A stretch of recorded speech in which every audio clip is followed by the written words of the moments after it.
नमस्कार सांग मैंने आसतु स्टार्ट करवा आज वीडियो। आज आम स्वामी स्त्री दी जन जाक जाए पहुँचीचु बाबा कपिलेश्वर को दर्शन करने। यही मंदिर बहुत प्राचीन अटे और यही ठाकुर को जीवंत ठाकुर कहुए। पौराणिक कथा अनुसार बाबा कपिल मुनि मृत्यु नहीं, से जीवंत ठाकुर अटंती। से विष्णुकर अवतार अटंती। से सब जोगादीन था, से ब्रह्मा विष्णु महेश्वर समस्ते स्रष्टा प्रणाम करते। चारि जुगरे तांकर नाम सत्वरे कपिलमुनि त्रैतୟରେ द्वापरे कपिलनाथ कलिरे कपिलेश्वर। सेठू बहुत बुलाबुली सारी आमे आसी पहुँचलु बाबा लिंगराज मंदिर रे। एई मंदिर मध्य बहुत पुरातन अटे, प्राय 1000 वर्ष ऊर्ध्व पुरातन मंदिर यह। आउ मंदिर जाए पहुँचला बेलू आपण मैंने देखिए केते बड़ लंबा लाइन लगी प्रभु को दर्शन करने। आ हाँ, मंदिर भितर को मोबाइल जेहेतु आलाउ ना, आम मंदिर भितर को मोबाइल नहीं पालुनी।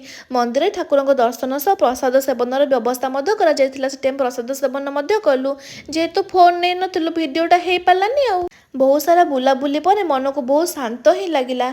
आते सब बुलाबुली मजामस्ती पर आमे आसी पहुँचीचु टिके पार्क बुलायापाई। पार्क बुलला पड़े से बहुत सारा फोटो वीडियो शूट कलु। आईटी स्वामी कहते चल चल लेट है घर को जा, हेले मो मन कौन बुझुए मोर तो भलसे वीडियो शूट कर ना तो मुझे जमा भी घर को जीविनी। से भीतर आमर जने भाई फोन कले कि से भुवनेश्वर आसते देखा करने। आउ यही सब कथा शुणी आम दिजन जाक फटाफट बाहरी गलु भाई को देखा करने। आम जाई भाई देखालु आउ कथबार्ता हेलु। हेले कथा हो सारापर भाई आउ घर को आसलानी। भाई कहले मोर काम अच्छी मुझे पलैबी। ये सब बुलाबुली कर आम फेरलु घर को। जब भिडियो आपको भल लगी लाइक सब्सक्राइब करने जमा ही भूलें। रही बाय।